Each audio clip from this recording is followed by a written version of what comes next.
مطلب لائی گئی تھیں ہمارے پاس کہ یہ بچیاں ہیں. تعداد کم و بیش بھی ہو سکتی ہے، لیکن پھر بعد میں آہستہ آہستہ جب اعزاء اقارب تھوڑا سنبھلے تو کچھ بچیوں کو لے جایا بھی گیا واپس.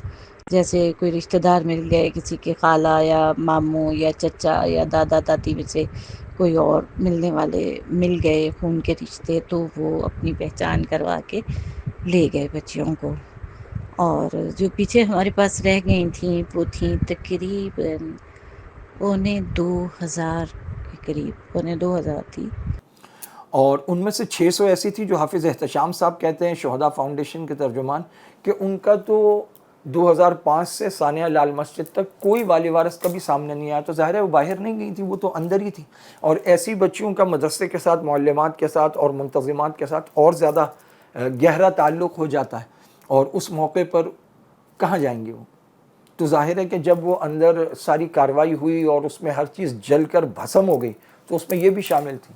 اس سے آگے چلیے، اسی دور کا حامد میر کا پروگرام ہے جس میں یہ طالبہ آئی ہے اور وہ کہتی ہے کہ 95 یا 100 لڑکیاں بھی شہید ہوئیں اور ہمارے بہت سارے بھائی تھے وہ بھی شہید ہو گئے اور اندر کمرے لاشوں سے بھرے ہوئے. جب میں 3 دن کے بعد باہر نکلی تو اس وقت تک تقریباً ہماری 100 کے قریب طالبات اندر شہید ہو چکی تھیں، اور 90-95 کے قریب ہمارے بھائی تھے جو شہید ہو چکے تھے، اور ان کی لاشوں سے ارد گرد ہمارے کمرے بھرے ہوئے تھے. اس سے آگے بڑھتے ہیں، یہ دیکھیے مشاہد اللہ خان ہے. چھوٹے چھوٹے کمروں میں آپ نے مارٹر گولے مارے، اور وہ مارٹر گولے جن بچیوں کو لگے ہیں نا، کسی کا ہاتھ چپکا ہوا تھا چھت سے، کسی کے بال چپکے ہوئے تھے، کسی کا دھڑ چپکا ہوا. اس بے دردی کے ساتھ انہوں نے وہاں پہ لوگوں کو، یہ پرویز مشرف کر رہا تھا، پھر پرویز مشرف نے ایسے ایسے کام کیے ہیں. عافیہ صدیقی کو بھیج دیا نا. پاکستان کے سب سے ذمہ دار ادارے سینٹ کے رکن رہے ہیں.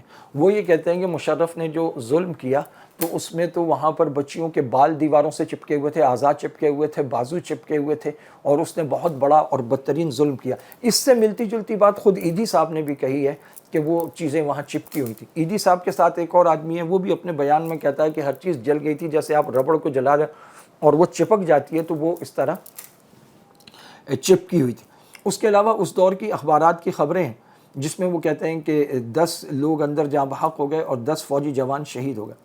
خود کبھی بھی آپریشن کرنے والے اداروں کے ترجمان نے بھی آج تک یہ دعویٰ نہیں کیا کہ ایک بھی طالبہ نہ زخمی ہوئی اور نہ شہید ہوئی نہ لاپتہ ہوئی. یہ آج تک کسی نے بھی یہ دعویٰ نہیں کیا، حتیٰ کہ اداروں نے بھی یہ دعویٰ نہیں کیا. ایک فرد واحد ہے جس نے گفتگو کرتے ہوئے اس کے منہ سے یہ بات نکل گئی. تو اب وہ لوگوں سے یہ کہتا ہے کہ جناب آپ ان کی تفصیلات لائیں، ان کا ڈیٹا لائیں. اب بات یہ ہے کہ لوگ کیوں سامنے آئیں؟ کیا آپ ان کی دیت دلوائیں گے؟ آپ فی کس طالبہ کو 1 کروڑ روپے دلوائیں گے؟ زخمیوں کو 50 لاکھ روپے یا 10 لاکھ روپے دلوائیں گے؟ لوگ کیوں اپنے وہ پرانے زخم تازہ کریں، قبروں کو کھولیں؟ گفتگو کرتے ہوئے انہوں نے یہ بھی کہا کہ میں اپنی قبر خراب نہیں کروں گا، اگر کوئی دلیل سامنے آ گئی تو میں اس کی علی الاعلان معافی مانگوں گا. تو جب آپ کہتے ہیں کہ آپ اپنی قبر خراب نہیں کریں گے تو لوگوں کی قبر کیوں خراب کر رہے ہیں؟ آپ شہیدوں کی قبریں کیوں کھدوا رہے ہیں؟ ان کا ڈیٹا کیوں نکلوا رہے ہیں 18 سال کے بعد؟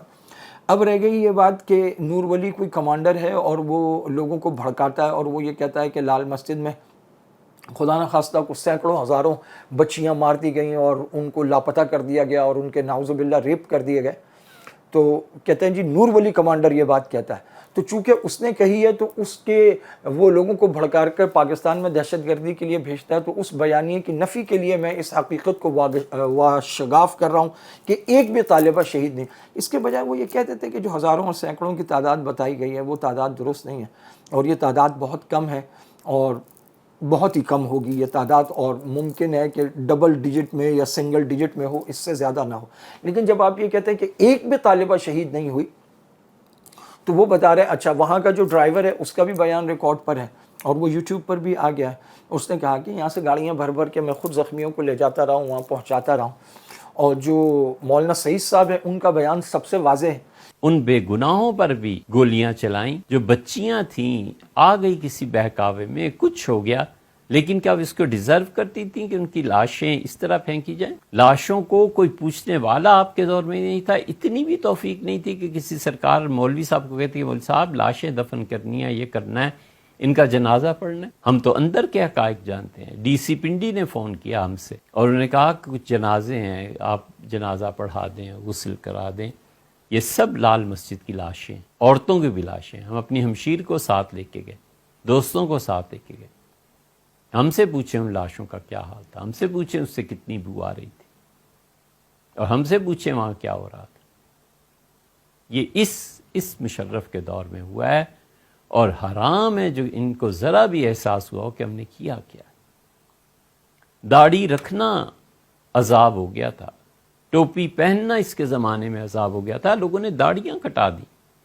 ہم کتنے ہی لوگوں کو جانتے ہیں جنہوں نے بالکل کلین شیو کر لیا کہ جس داڑھی والے کو دیکھو، جس ٹوپی والے کو دیکھو، پہلی بات یہ ہے کہ یہ کسی گروپ سے تعلق رکھتا ہے، گاڑی سے اتارو. گاڑی سے اتار کے اب گاڑیاں چیک ہو رہی ہیں، تھپڑ مارے جا رہے ہیں، جیلوں میں ڈالا جا رہا ہے. یہ سب ہوتا رہا انہی کے دور میں. ہم لوگ بچے نہیں تھے، باشعور تھے، اسی ملک کے شہری تھے. وہ یہ کہتے ہیں کہ ڈی سی اسلام آباد نے مجھے فون کیا اور انہوں نے کہا کہ جی میتیں ہیں اور وہ ساری لال مسجد کی ہیں، جامع حفصہ کی ہیں، تو آپ آئیں، اس میں مرد بھی ہیں، عورتیں بھی ہیں. وہ کہتے ہیں اس وجہ سے ہم اپنی ہمشیرہ کو لے کر گئے، اور جب ہم وہاں پر گئے تو وہ عجیب حالت تھی. وہ کہتے ہیں کہ اتنی بدبو آ رہی تھی تو لوگ اس پہ ناراض بھی ہوئے. انہوں نے کہا جی آپ بدبو کی بات کر رہے ہیں، وہ شہداء ہیں. تو ظاہر ہے وہ جس بدبو کی بات کر رہے ہیں اس سے مراد کو شہداء کی لاشیں، عام لاشیں نہیں ہیں نا. وہاں بم چلے ہیں، وہاں فاسفورس مارا گیا ہے، وہاں بے پناہ گولیاں چلی ہیں، چیزیں دیواریں تک کالی ہو گئی تھیں. ہم نے سب نے تصویریں دیکھی ہیں، ویڈیوز دیکھی. تو وہ جو کیمیکلز ویپن یوز ہوتے ہیں یا فاسفورس یا اس طرح کی چیزیں، تو جب کوئی چیز جلتی ہے تو جلنے والی چیز سے تو بو آتی ہے. وہ کوئی شہید کی لاش کی بدبو تھوڑی اس سے مراد ہے، تو چیزوں کی بدبو آتی ہے. وہ کہتے ہیں ہم گئے، غسل دیا اور جنازہ پڑھایا، ان کے پاس اپنے لوگ بھی نہیں. ان سب چیزوں کو جب آپ سامنے رکھتے ہیں، اور اس کے بعد سب سے معتبر گواہی وہ مولانا عبدالعزیز صاحب یا حسان صاحبہ کی ہو سکتی ہے. وہ گرفتار ہو گئے تھے لیکن واپس آ کے وہ وہیں اسی جگہ موجود ہیں، وہ بچیاں ان کے سامنے کی تھی. اب یہ کہا جائے کہ جناب آپ ان کا ڈیٹا لاؤ، ان کے نام لاؤ، ان کی چیزیں لاؤ، تو آپ کون ہیں؟ آپ کو جج وج لگے ہوئے ہیں کہ لوگ آپ کے سامنے آئیں اور اپنی پیشیاں بھریں اور آپ کو بتائیں، تاکہ آپ کے منہ سے جو ایک بات نکلی ہے وہ اس کی صداقت یا اس کے کذب بیانی کو ثابت کریں، اور پھر آپ زیادہ سے زیادہ ان کا شکریہ ادا کر دیں گے. ان سب چیزوں کو آپ ملائیں تو اس سے جو خلاصہ نکلتا ہے وہ یہ نکل سکتا ہے جو ہمیں سمجھ میں آتا ہے کہ جن بچیوں کے گھر والے پہنچ سکے وہ ان کو لے گئیں، جو بچیاں خود جا سکتی تھیں وہ چلی گئیں. لیکن زلزلہ زدہ ایریاز کی بہت ساری بچیاں جن کی کم سے کم تعداد بھی حافظ احتشام احمد 600 بتاتے ہیں، وہ وہاں پر موجود تھیں. تو ان میں سے کتنی شہید ہوئیں، ان کے اعضاء کا کیا ہوا، وہ مولوی سعید صاحب کے بیان سے مزید واضح ہو رہا ہے، عبدالستار عیدی کے بیان سے واضح ہو رہا ہے، اور مشاہد اللہ خان کے بیان سے واضح ہو رہا ہے. عبدالستار عیدی کے ساتھ جو ایک آدمی بیان دے رہا ہے اس کے بیان سے واضح ہو رہا ہے. تو آج تک یہ دعویٰ کسی نے بھی نہیں کیا. ایک فرد واحد 18 سال بعد ایک دعویٰ کرتا ہے، اور اس دعوے کے بارے میں وہ یہ کہتا ہے کہ اگر کوئی ڈیٹا ہے تو سامنے لے. دلیل وہ بھی خود کوئی نہیں دے رہا. وہ کہتا ہے کوئی دعویٰ ہے تو 18 سال بعد لوگ کیا قبریں کھود کے لائیں. اس موقع پر جب ٹریبونل بلا 304 صفحات کی رپورٹ موجود ہے اور اس میں یہ بات موجود ہے، حافظ احتشام صاحب کہتے ہیں کہ 600 بچیاں زلزلہ زدہ علاقے کی وہاں موجود تھیں، اور وہ کہہ رہے ہیں میرے پاس کئی لوگ آئے. ابھی ایک اور بابا جی کی ویڈیو آئی ہے، وہ دیر کے کسی علاقے کی ہے. ظاہر ہے کل پرسوں جلد یا بدیر لوگ وہاں تک پہنچ جائیں گے اور ان سے بات ہوگی. وہ روتا ہوا کہہ رہا تھا کہ میری بیٹی ہے، اور اس نے کہا جی ہمارے اسی علاقے کی صرف 13 شہادتیں ہیں. تو آپ ان تمام شہادتوں کو 1 بائی 1 جب دیکھتے چلے جائیں گے تو آپ کو اندازہ ہوگا کہ ایک صاحب کے منہ سے ایک بات نکل گئی، وہ اس پہ ڈٹ گئے. اب اس کے بعد جو نیچے کے لوگ ہیں وہ اٹھ کر یہ کہتے ہیں کہ جناب ڈیٹا لے کر آؤ، فلاں چیز لے. یہ لوگوں کی قبریں کھودنے والی، ان کے زخم ادھیڑنے والی اور ان کو تکلیف اور اذیت دینے والی بات ہے. ظاہر ہے کہ لوگوں کو اس سے تکلیف ہو رہی ہے. تو آپ بڑی تعداد کی نفی کرتے، ایک کی بھی آپ نے اٹھا کے نفی کر دی تو وہ تو رضوان مکی صاحب جو وہاں چشمدید ہیں وہ کہہ رہے ہیں میں نے دیکھا زخمی تھی، اٹھا کے لے جا رہی ہے، اور گاڑیاں ایمبولینسز آ رہی تھیں، جا رہی تھیں، بھر بھر کے لے جا رہی تھی، طالبات ان کو لے کے جا رہی تھی. اور لاپتہ کی بات بھی انہوں نے بتا دی کہ میری تو اپنی بہن لاپتہ ہو گئی 5-6 دن بعد، ہم نے ریسورسز کے ذریعے. تو جن کی سورسز نہیں تھی وہ بچیاں تو ظاہر ہے ان کو ٹائم لگا ہوگا، جب تفتیش کا عمل پورا ہوا ہوگا پھر وہ رہا ہوئی ہوں گی. تو اس طرح کی بات کہہ دینا، اور پھر ایک ایسا آدمی یہ بات کہے جس کی ساری زندگی کی باتوں کا خلاصہ یہ ہے کہ بات احتیاط سے کرنی چاہیے، پورا سچ سامنے ہونا چاہیے، مکمل تحقیقات کرنی چاہیے. وہ خود ضرب مومن اور روزنامہ اسلام اور اب JTR میڈیا چلا رہے ہیں، تو ان کی تحقیق کا، حقانیت کا یہ معیار ہے. اور پھر وہ کہتے ہیں کہ جناب اگر کوئی شواہد آ جائیں گے تو میں معافی مانگ لوں گا. یعنی پہلی تو یہ کہ آپ کو کس نے اتنی یقینی بات بتلا دی کہ آپ نے قطعاً ایسی نفی کر دی کہ خود آپریشن کرنے والے اداروں نے بھی کبھی اس کی نفی نہیں کی. اس دور کی خبریں موجود ہیں، اخبارات کی کٹنگز موجود ہیں. اچھا پھر اس میں ایک وائس میسج ہے جو گجرات کے کسی علاقے میں کوئی مسجد کے وہ ہیں، ظاہر ہے کہ جن کی بچیاں مدارس میں پڑھ رہی ہیں وہ اکثر دیندار، مساجد، مدارس اسی سے متعلق لوگ ہیں۔ السلام علیکم ورحمۃ اللہ وبرکاتہ۔ کیا لگا صاحب ٹھیک ہو؟ صحت سے ٹھیک ہے؟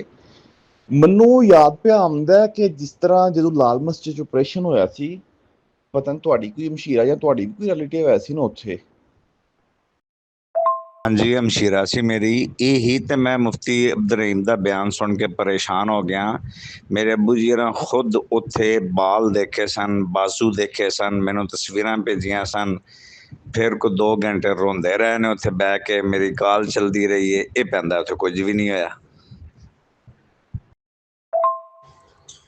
میرے کول تے کوئی نہیں، کیونکہ کئی سیٹ چینج ہو چکے ہیں نا، تے ویڈیوز پہ چڑھاندا ہے۔ کل بھی ایک بندے نے ویڈیو چڑھائی سی فیس بک تے، انہیں تصویراں اپنیاں وہائیاں، قمیض لتھی دیاں وہائیاں، وہ ساریاں وہائیاں سن انہیں۔ پرسوں بھی انہیں ویڈیو چڑھی سی، اس طرح دیاں ویڈیوز چڑھ دیاں نے پہ فیس بک تے۔ تو وہ اس میں یہ کہہ رہے ہیں کہ میرے والد صاحب خود وہاں گئے تھے، ہماری بہن تھی وہاں، انہوں نے بال دیکھے، اعضاء دیکھے، جلی ہوئی چیزیں دیکھیں، وہ 2 گھنٹے وہیں بیٹھ کے روتے رہے، کال ہماری چلتی رہی، اور پھر انہوں نے کہا کہ کچھ تصاویر اور ویڈیوز انہوں نے ہمیں بھی بھیجی تھیں، لیکن وہ چونکہ اس کے بعد سے 3 4 5 سیٹ بدل چکے ہیں تو وہ چیزیں ہمارے پاس نہیں ہیں۔ لوگوں کو یہ تھوڑی پتہ تھا کہ ایک صاحب اٹھیں گے اور ان پہ یہ اظہار حقیقت ہوگا اور یہ کشف اور الہام ہوگا اور وہ یہ بتائیں گے، تو اس دور کے لیے ہم سنبھال کے رکھیں، پھر ہم ان کے خدمت میں پیش کریں گے، پھر وہ کروڑوں روپے دیت بھی دلوائیں گے اور 10 لاکھ یا 50 لاکھ روپے زخمیوں کو بھی دلوائیں گے۔ لوگوں بیچاروں کو کیا پتہ تھا یہ؟ اس طرح کی بات بہت احتیاط سے کرنی چاہیے۔ اور اس کے ساتھ ساتھ یہ کہ یہ بات کہ جی ضرب مومن میں تو 3000 بھی لکھی گئیں اور ضرب مومن میں تو سرخیاں لگیں، وہاں لکھا گیا کہ جلائی گئی ہیں، تو اس کے جواب میں وہ کہتے ہیں کہ مجھے اندازہ نہیں تھا، یا مجھے بڑا افسوس ہوا، یا مجھے جب اندازہ ہوا، جب مجھے پتہ چلا کہ غلط طریقے سے استعمال کیا جا رہا ہے تو میں نے بہت سمجھایا۔ میں ان لوگوں میں شامل ہوں جو وہاں کالمز لکھتے تھے، اور میری کتاب فی البدی جو میرے کالمز کا کلیکشن ہے، اس کلیکشن میں پورا ایک باب ہے، یہ فی البدی ہے، اس میں بلکہ تمام کالم وہی ہیں جو ضرب مومن میں چھپے ہیں۔ اس کے علاوہ کوئی کالم، ایک آدھ کالم کوئی ہے جو کسی خاص نمبر میں کہیں اور چھپا ہے تو وہ اس میں آ گیا۔ یہ سارے ضرب مومن کے کالم ہیں، فی البدی اس کا نام ہے، اسی نام سے عبدالرحمن مدنی سے میرا کالم وہاں چھپتا تھا۔ اس میں پورا ایک باب ہے، اس باب کا نام ہی مغرور کمانڈو اور لال مسجد۔ اس میں ایسا پہلی دفعہ ہوا ہے، وہ عفت ماپ پریاں میں کسے بددعا دوں، پریاں اداس ہیں، رٹ کی رٹ سمجھدار لوگ، یہ سارے اسی موضوع پر لکھے گئے ہیں۔ وہ کہتے ہیں جی میں نے وہاں کی انتظامیہ کو سمجھانے کی کوشش کی یا لکھنے والوں کو سمجھانے کی کوشش کی، تو میں تو برسا برس وہاں رہا ہوں، ظاہر ہے یہ 1 2 4 5 10 50 کالم نہیں، 100 سے زیادہ کالم ہے یہ، تو ایک طویل عرصہ میں اس میں لکھتا رہا، اس کے رنگین صفحے پہ اکثر میں چھپتا تھا، یہ کالم میرا چھپتا تھا۔ ضرب مومن کے ساتھیوں سے بات چیت کی، میں نے کہا آپ لوگ کیا لکھ رہے ہیں، یہ تو غلط معلوم ہو رہا ہے، طالبات کی بات نہ لکھیں، باقی جو وہاں ظلم ہوا ہے طلبہ کو یا دوسرے وہاں جو لوگ آئے ہوئے تھے، جو باہر کے لوگ تھے، نمازی تھے یا کسی بھی تنظیم کے لوگ تھے، تو ان کو جس طریقے سے وہاں شہید کیا گیا، تو اس پر آپ لکھیں۔ تو مجھے تو کوئی ایک دفعہ بھی ایسا موقع نہیں ہوا کہ استاد صاحب نے وہاں پر کوئی بات کی ہو، کوئی لوگوں کو سمجھایا، ان کو کہا ہو کہ جی تم غلط کر رہے ہو، یا انتظامیہ میں 2 اس وقت بڑے لوگ تھے، ایک حضرت مفتی صاحب تھے، دوسرے انور غازی تھے، انور غازی تو اب بھی وہاں ادارے میں موجود ہیں، تو انہوں نے بھی کبھی یہ نہیں کہا کہ بھئی یہ موضوع سارا کا سارا جھوٹا ہے، کذب بیانی ہے، آپ اس پہ کیسے لکھ رہے ہیں۔ اور اس دور میں کہ ہم بیٹھ کے گھڑ رہے تھے، ہم وہاں جھوٹ بول رہے تھے، کذب بیانیاں کر رہے تھے، ہم وہاں کچھ سازشیں بیٹھ کے کر رہے تھے، جو چاروں طرف چھپ رہا تھا، جو معلومات آ رہی تھیں، وہ مولانا عبدالرشید غازی کا وہ والا میسج کہ جی بالکل آخری جو ان کا وائس میسج ہے، غالباً کسی ٹی وی اینکر سے بات کر رہے تھے یا کس سے، جس میں انہوں نے کہا جی اس طرح کے لوگ آئے ہیں اور وہ اس طرح کے نعرے لگا رہے ہیں اور وہ مسجد میں داخل ہو رہے ہیں، وہ ساری کی ساری چیزیں ریکارڈ پر موجود ہیں۔ اور جہاں اتنی فائرنگ ہوئی، اتنی گولیاں چلیں اور 100 لوگ اندر مارے گئے، 10 فوجی جوان اندر شہید ہو گئے، تو اچھا مولانا عبدالعزیز غازی کی والدہ وہاں شہید ہوئی ہیں، ان کا تو پورا جسم صحیح سلامت نہیں ملا، تو کیا کائنات میں وہ ایک ہی عورت بوڑھی اکیلی اندر رہ گئی تھی؟ بیان ان کا مانا جائے گا جن کی والدہ گئی، جن کا بیٹا گیا، جن کا بھائی گیا، یا ایک آدمی جو بہت دور بیٹھا ہوا ہے اس کا بیان مانا جائے گا؟ اور پھر وہ ایک اکیلا ہی بیان ہے، اس کے علاوہ کسی اور نے آج تک ایسی بات نہیں، کسی نے بھی نہیں کی، کسی اخبار، کسی ٹی وی، کسی آدمی، کسی کا کوئی بیان ریکارڈ اور منظر عام پر نہیں ہے۔ اس کے مقابلے میں لوگوں کے کئی بیانات موجود ہیں اب وہاں کا جو ڈرائیور ہے جو اندر کہہ رہا ہے جی میں گاڑی چلاتا تھا 7-8 سال، تو مولانا عبداللہ صاحب کے ساتھ بھی میں رہا ہوں، وہ کہہ رہے ہیں یہ بات بالکل غلط ہے، وہاں بہت ساری شہادتیں ہوئی ہیں، ہم لے کر گئے لائے ہیں۔ تو ان ساری چیزوں کو جب آپ دیکھتے ہیں اور پھر یہ کہتے ہیں کہ جی ڈیٹے لے کر آؤ فلانی چیز، آپ ہیں کون، آپ کو کیوں کوئی ڈیٹے لا کر دے؟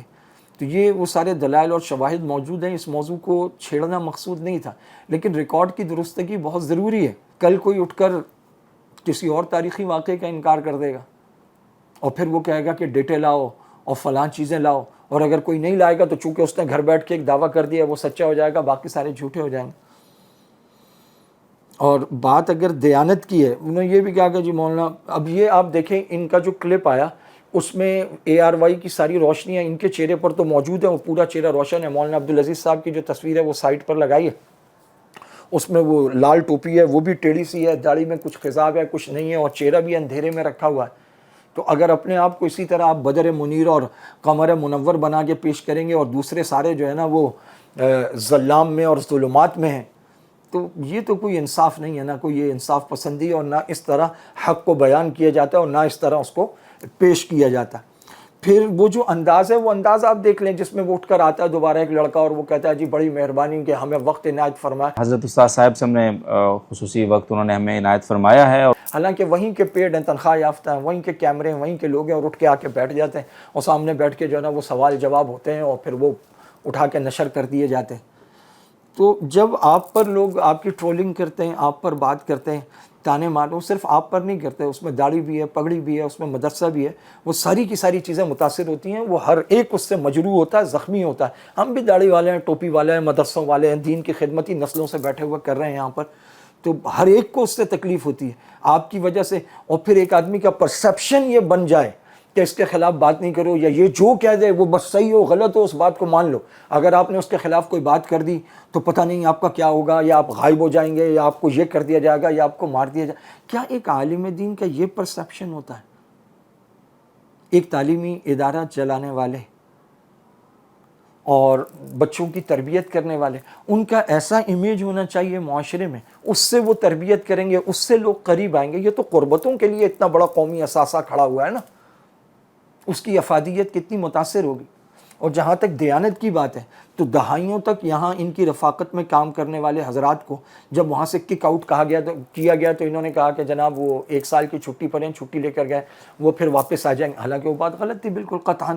ضرب مومن کے ساتھیوں سے بات چیت کی، میں نے کہا آپ لوگ کیا لکھ رہے ہیں، یہ تو غلط معلوم ہو رہا ہے، طالبات کی بات نہ لکھیں۔ اور یہ بات بھی غلط ہے کہ جی میں نے لکھنے والوں سے بات کی، میں ان لکھنے والوں میں شامل ہوں، برسا برس لکھا ہے، مجھ سے تو کبھی کسی نے بات نہیں کی۔ اور جو وہاں 2 بڑے لوگ تھے میں ان کے قریبی ترین لوگوں میں تھا۔ ایک موقع پر کوئی بات ہوئی تو انہوں نے کہا کہ آپ حضرت مفتی صاحب کی آنکھ ہیں اور ان کے کان ہیں، تو آپ یہ بات کریں۔ یہ تنہائی میں مجھ سے کہا، ہو سکتا ہے حضرت کو یاد نہ ہو، بڑے آدمی ہیں، تو میں تو اتنا قریب تھا، وہ مجھے انہوں نے بھی کبھی نہیں کہا کہ یار یہ جتنی باتیں ہیں یہ ساری کی ساری جھوٹ ہیں، یہ اس طرح نہیں لکھنا چاہیے۔ یہ ضرب مومن یہ میرے دل میں اتنا بڑی چیز تھی، میں نے ہی اس کو سنبھالا تھا نا بالکل شروع سے۔ تو ایک ایسی چیز جس کو 20 سال تک کسی نے اس کو سنبھالا ہو، اور جو بھی لوگ اخبار کے ذمہ داران ہوتے ہیں وہ اس کو سوچ سکتے ہیں کہ ایک آدمی کیوں بند کر رہا ہے۔ کیا کوئی آدمی اپنے 20 سال کے بچے کو ذبح کر سکتا ہے؟ کوئی آدمی سوچ سکتا ہے اس کو؟ ایسا اخبار جو اتنا زیادہ معروف ہو، لیکن میں نے یہ دیکھا کہ اس کو ریاست کے اور شریعت اور جہاد کے جو خلاف اس کو استعمال کیا جا رہا تھا، تو پھر میں نے اس کو زبردستی بند کیا۔ ضرب مومن میں جو بھی اس کے جو ساتھی تھے، اس کے ذمہ دار تھے، اس کے لکھنے والے لوگ تھے، منتظمین تھے، ان کو میں مسلسل اس بات پہ سمجھاتا رہا کہ کوئی ایسی چیز اس میں شائع نہ ہو جو لوگوں کو مشتعل کرنے والی ہو۔ اور جب آپ کو پتہ لگ گیا تو 20 برس تک بقول آپ نے چلایا۔ ایک طرف آپ کہتے ہیں میں اسے پورا نہیں دیکھتا تھا، اس کو چلانے والے کچھ اور لوگ تھے، وہ وہاں جب میں نے دیکھا ریاست کے خلاف سازش ہو رہی ہے تو میں نے اس کو بند کر دیا۔ دوسری طرف آپ کہتے ہیں جی شروع سے میں نے سنبھالا۔ آپ کی مجلسوں میں ہم نے سنا، آپ نے کہا جی میں پہلی دفعہ جب اس کو پیسٹ کیا تو یہ بھی نہیں پتا تھا تصویریں سیدھی لگانی ہے یا الٹی لگانی ہے، ہم نے وہ سیدھی کر دی، وہ چھپائی میں جو ہے نا وہ الٹا لگتا ہے. وہ اس طرح کی کوئی بات آپ نے ہمیں بتائی تھی. پھر آپ نے خود کہا کہ کوئی اپنے 20 سال کے بیٹے کو ذبح کرتا ہے, شروع سے میں نے اس کو سنبھالا. جب آپ نے سنبھالا اور آپ کے ہوتے ہوئے وہاں 3-3 ہزار زندہ جلاتے گئے, یہ سب کچھ ہو گیا, تو جب آپ کو پتہ لگ گیا تو آپ کا فرض نہیں تھا, آپ کہتے ہیں فوری طور پہ اس کی نفی چھاپو, یہاں پر یہ سب کچھ جھوٹ ہے. میں نے اس کی پوری خود کہا کہ جب میں تحقیق کرتا ہوں تو میں کہاں تک جاتا ہوں, جب آپ وہاں تک چلے گئے اور آپ پر حق کھل گیا تو پھر آپ پر ضروری تھا کہ آپ اس کی نفی وہاں پر شائع کراتے اور آپ ان کو کہتے کہ جناب یہ غلط ہوا ہے, اس کو چھاپو یہاں پر کہ ایک بھی شہادت نہیں ہوئی اور جتنی ہم نے خبریں دی ہیں وہ غلط ہے. جمعرات کو بکتا تھا نا باہر, بدھ کے دن ہی وہاں جامعۃ الرشید میں دوپہر کو بک رہا ہوتا, تو اس سے پہلے بھی رنگین صفحہ تو آپ کا پسندیدہ تھا, آپ کے پاس پہنچ جاتا تھا وہ. اور باقی رہ گئی اس کے بند کرنے کی بات, تو سینکڑوں لوگ اب بھی زندہ ہیں جن کو معلوم ہے کہ یہ کیوں بند ہوا اور کیسے بند ہوا اور یہ کہاں لاکھوں سے چلا تھا اور اس کی تعداد کہاں تک پہنچ گئی تھی اور کہاں کتنی نیچے گر گئی تھی. ویسے بھی میری سمجھ میں یہ بات نہیں آتی, جب وہ معمار ٹرسٹ پہ اور رشید ٹرسٹ پہ پابندی لگی اور وہاں تنخواہیں دیر سے ملنے لگیں اور آدھی ہو گئیں, تو کیا مدرسہ الرشید ٹرسٹ یا معمار ٹرسٹ سے چلایا جا رہا تھا؟ اس کا تعلق اس سے تھا. اور اگر اتنی تنگی ہو گئی تو یہ ہر سال پورے لمبے چوڑے وفود کے ساتھ اتنے مہنگے عمرے رمضان میں, پاکستان میں مولویوں کی ایک ایلیٹ کلاس ہے جس کو ہر رمضان میں عمرے پر ہونا ہوتا ہے, ہر سال اس کو حج کرنا ہوتا ہے. انسان دیکھ کے حیران ہو جاتا ہے, لوگ ساری زندگی جمع پونجی لگاتے ہیں نا, تو وہ 12 لاکھ والے اکانومی پیکج میں حکومت کے ساتھ حج کرنے جاتے ہیں جو مڈل کلاس لوگ ہوتے ہیں. پتہ نہیں کون سی فیکٹریاں چل رہی ہیں, یہ 35 سے 32 سے 42 لاکھ روپے والے جو پیکج ہیں, جس میں وہ عرفات کے میدان میں جناب فوارے لگے ہوئے ہیں, تکے بھونے جا رہے ہیں, شاندار بیڈ ہے, وہ سب کچھ موجود ہے. اور اکیلے نہیں ہیں, 10 حاشیہ بردار بھی ساتھ ہیں, اور جو خاص منظور نظر لوگ ہیں جو مطلب جو چاہو ان سے لکھوا لو, جو چاہے کہلوا لو اور جو چاہے سوال کروا لو. وہ 3 آدمی بیٹھ جاتے ہیں, من تورا حاجی بگویم, تو مرا حاجی بگو, انجمن ستائش بامی, اور وہاں سے جو ہے نا وہ انکشاف حقیقت ہوتا ہے.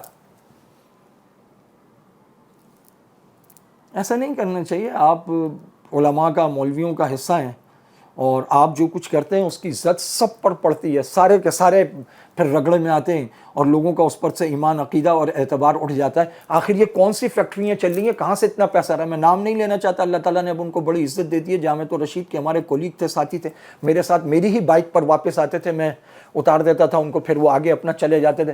مجھے وہ فون کرتے رہے بقرعید کے موقع پر, کتنے دن, بقرعید کے بعد کتنے دن ان کا فون آتا رہا کہ جناب وہ آپ کے لیے بکرا آیا ہوا ہے, گوشت آیا ہوا ہے. تو یہ وہ جو ٹرسٹ کے بکرے اور وہ گوشت جس طرح تقسیم ہو, کئی دن میں نے کہا یار آپ اس کو استعمال کر لیں. انہوں نے کہا نہیں جی وہ آپ کے لیے آیا ہوا. پھر پتہ نہیں انہوں نے بھجوایا یا کوئی طالب علم لے آیا, ہم نے مدرسے میں دے دی. اللہ خیر صلی اللہ. یہ بکرے تو مدرسوں میں ہر دوسرے دن آ رہے ہوتے ہیں, بلکہ تقریباً روز آ رہے ہوتے ہیں, کوئی عقیقے کے, کبھی صدقے کے, کبھی کس چیز کے.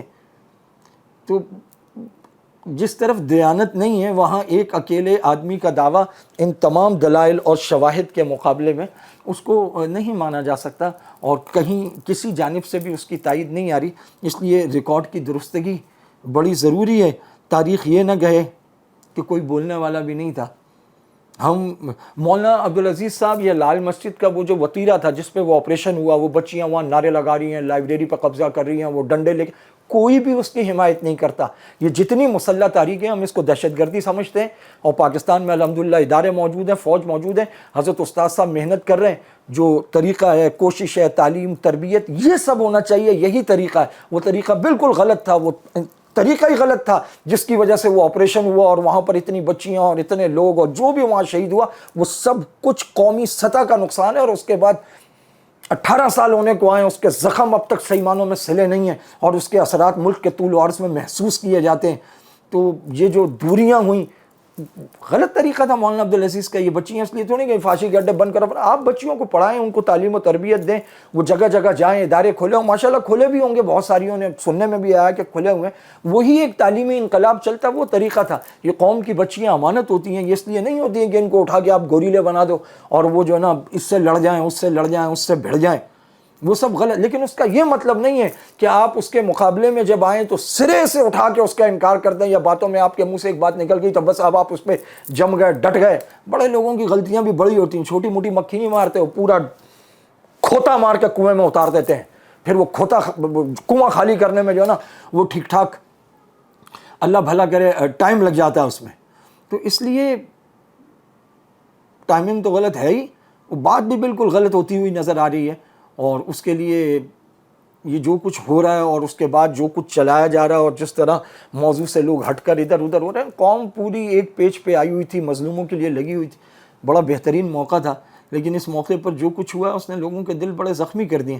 اپنی قبر تو آپ نے بچانی ہے، لوگوں کو کہہ رہے ہیں قبریں کھولو، ڈیٹے لے کر آؤ، ہمارے سامنے پیش ہو جاؤ۔ وہ اتنا سخت دور تھا، لوگ ڈرے ہوئے تھے، سہمے ہوئے تھے، نہیں آئے سامنے تو اب کہاں سے آئیں گے اور کس لیے آئیں گے اور کیوں آئیں وہ لوگ؟ خیال کرنا چاہیے۔ اللہ رب العزت ہدایت عطا فرمائے اور اللہ رب العزت ہم سب پر اپنا رحم و کرم فرمائے۔ ہمارا بھی شہداء کا گھرانہ ہے، ہمیں اتنی تکلیف پہنچی ہے تو جن کے وہاں گئے ہوں گے ان کو کتنی تکلیف پہنچی ہوگی۔